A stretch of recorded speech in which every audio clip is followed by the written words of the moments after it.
Quarterback your own plays. Fuck critics gon' say. By the time they take notice, already too late. Keep it real, one by your side. So she'll ride, she'll drive. It's exactly how. What's up, nigga? What's up with you? How you been? Oh, I'm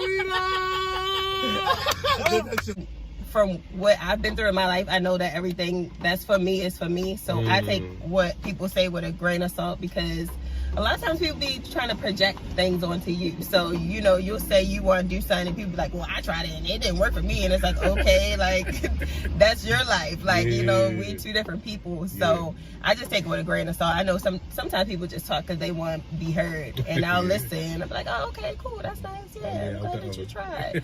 But, like, you know. What I mean is, if you are put in a position to win, that's really all a motherfucker owe you. Yeah. You understand what I'm saying? Absolutely. A nigga don't really owe me a check if just because. Right. You owe me a check. You put me in a position, but now get me this. But now get me that. But now get me this. Do this for me. Do that for me. You know what I'm saying? Yeah. Once you're in a position, you can call up your own A&Rs. You can set up your own meetings. Program directors. You know what I'm saying? You can go form relationships with program directors. Yep. You can get in entertainment events on your own merit. But first thing is to be consistent. So every morning I wake up at 5, feel me? And then I plan out my week every Monday, you know, and then that was first goal. Second goal was to save $10,000, right? So one thing I'm teaching myself is it's cool to say something, but if you don't have a plan, how you gonna do what you say? It's crazy because the game face is not, you know, I just went to one recently and the girl was talking and she said, be the person you are online, because a lot of girls online are like women empowerment, be that person you're online as you are in person. So if you're friendly online, be friendly in person. And I was sitting there thinking like, damn, like I am not like a friendly, like I'm not a social, you know, when people come and talk to me, well wait, I'm not as bad as Summer Walker now. Yeah, so I firmly agree. I don't think everyone's an entrepreneur. I see, you know who's the entrepreneur? That person that was selling candy at the school. You know what I'm saying? That's usually the early sign, like, oh, okay, you're an entrepreneur, you got it in you. But everybody should be an investor. Okay. And that's the difference, you know. Everybody's not good at business, even business owners, right? Yeah. And so I help. Like, okay. 1, 2, 10. Who the fuck got an album with all good songs? Illmatic, Doggy Step. Say, let me stop. I ain't gonna do the cliche shit. I mean, Get Rich or Die Trying. I don't hunger for more. Yeah. Well, hold on. What song I like? Is it a song I like? Oh, Talk to Him. Talk to Him. Talk to Him. Don't even play. That's called a That's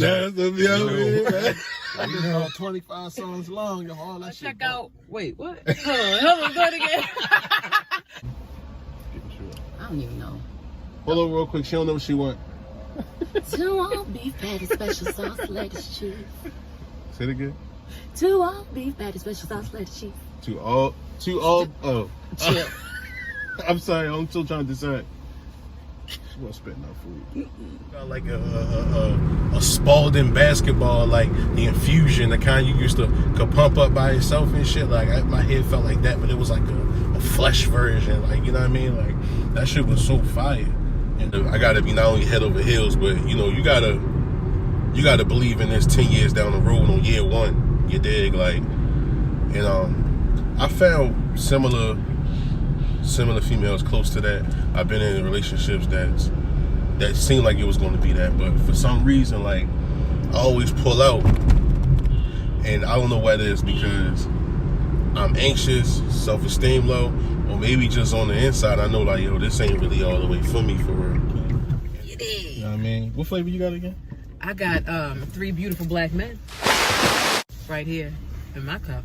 So, the semen in the bowl flavor. And, so, what are you talking about? You feel me? But nah. Y'all niggas love baller blocking. Oh, that shit. ¿Qué pasa? Nigga, you got my shit? I love Cash Money, so whatever they did, I was fucking. That shit was hard. That movie bad as shit. Yo, that movie was like that. So it's funny because like it's just me, and well, now that I'm back home, I have a lot of help from my mom and my uncle and stuff, so I can't even say that it's just me anymore. But I'll just you know, I try to use discernment. Like, I've been in a situation where I worked with a guy and I did the show for free because I was just starting out, and I was like, okay, I want the time, I want the experience, you know, it'll be fun.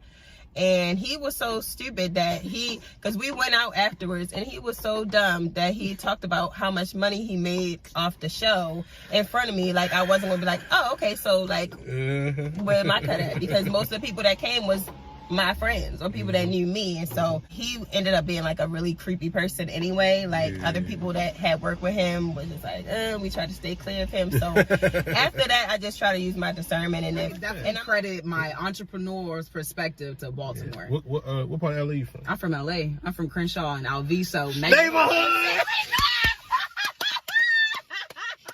So did you? I knew Nipsey. I knew him personally. You feel me? I had. Let me tell y'all something about I ain't gonna lie.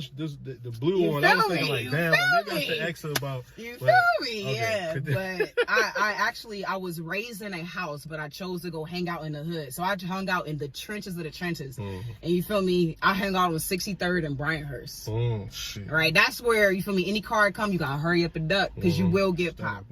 Why you say something? Because it popped up on my mind. What the fuck? I don't want to cuss at a Christian. I'm sorry. Oh, okay, thanks. That's the only way I can shut you down, man. I just gotta be a Christian. Okay. On the Right now. falling. Like you won't cuss me out. All right. Hold on. Wait. You I never have had? not. I have never cussed you out. Right. Like if you never had to set me straight. Verbally clean. Verbally clean. I can do it, and I can still cuss you out and not use cuss words though. I believe. But where I'm from, I'm used to cuss words. I ain't gonna lie. And I think I read this on your MySpace, like 08. That, MySpace, wow. Yeah, man, that your manager was trying to get you signed, whoever who your manager was at the time, was trying to get you signed. And people was kind of turning you down for whatever reasons. And she came in the gym office and said, people are scared to sign Noe. And Jim rose to the challenge and said, I'm not. Yeah. And from then on, y'all been rocking. That's a true story? Yeah, Wow, that's exactly what happened. Went up, we went, at the time I was writing for Diddy. Okay. But I couldn't get a deal. A lot of, back then Jay's influence was, was very, very heavy. But I was bubbling. Yeah. So much so that Puff wanted me to write for him. Okay. So started writing for Diddy. Meanwhile, I was still trying to get a deal. So at that time, Jim had just got a deal over at Warner Brothers Asylum. At Warner Brothers Asylum, but he was also dealing with Koch. Right. Jim signed a incredible deal with Koch. It was groundbreaking. In fact, it was the kind of deal that no one had ever signed before. Right. So Jim was, the first to sign an independent deal where he was damn near getting $5 a record. You know what I'm saying? That was some unheard of shit back then. But Leo gave him a job. Him and Kevin Louse gave Jim an A&R gig over at Warner. So I had always followed Dipset. I feel like, I know everybody say this, but I truly feel like I'm an introvert. I just was having a conversation with somebody that said that. Everybody say I'm an introvert, and then you see them like, Yeah. Me, I have literally 3 friends, and the 3 friends I have, I've had them forever. So I'm not like a social butterfly, So when I record, So you gonna do like that, cool? I'm like, yo, get this nigga the fuck out of here.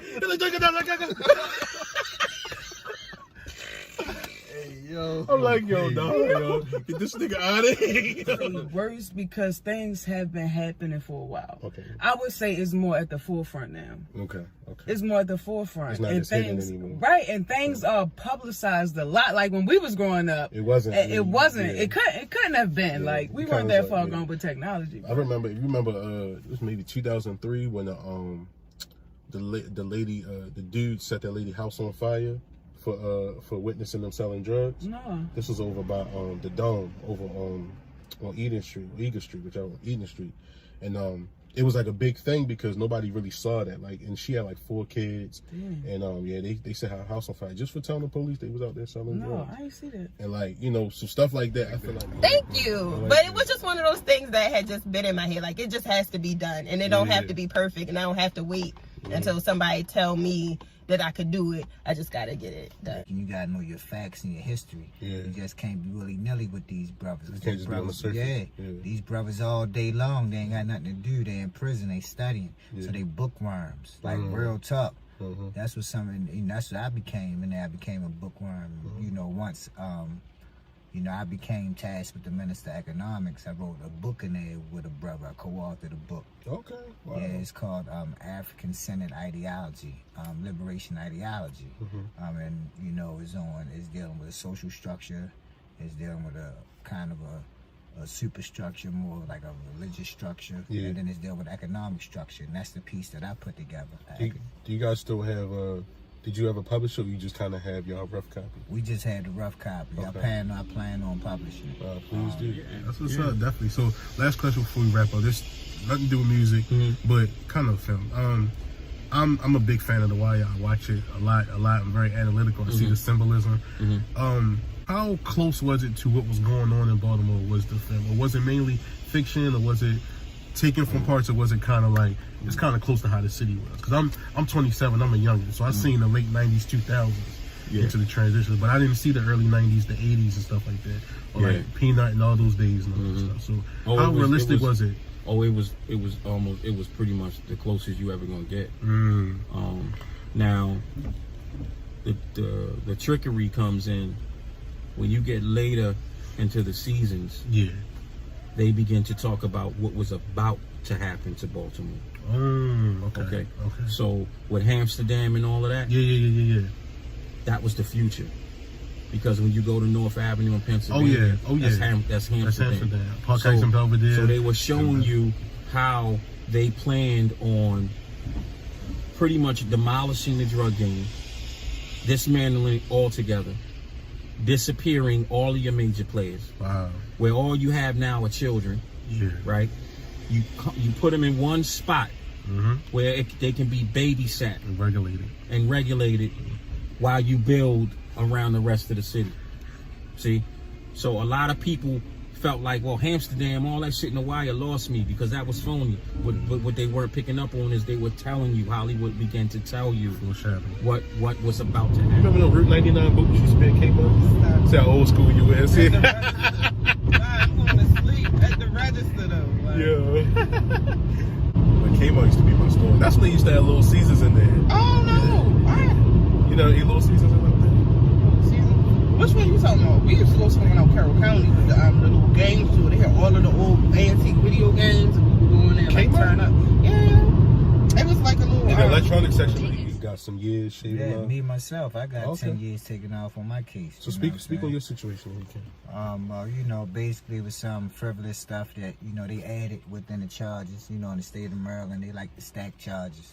And basically what they call is, you know, so for example, if someone's to murder somebody, well, they would get the murder. You just think that they would just get murder, but it would be murder. They get attempted murder. You know, they get everything like under that. Yeah, they get all of that. You know what I'm saying? Instead of just like it's murder, so they get the stacked charges. So in reality now, in reality, the act is, you know, so for if we're gonna use murder, the person was murdered. All right, with friends. The goat, man, you the goat. Y'all really made the exit. What's up, man? Independent. What's up? Everything matters. Every stream, everything matters. Every share, every view, everything matters. It's the best channel in the city, the county, the jails, the office building, off the Wire, by the Plaza, by Mondawmin, by East Point, by Patterson, by Roland Park, by City, by Stadium, in the world, Craig, you feel me?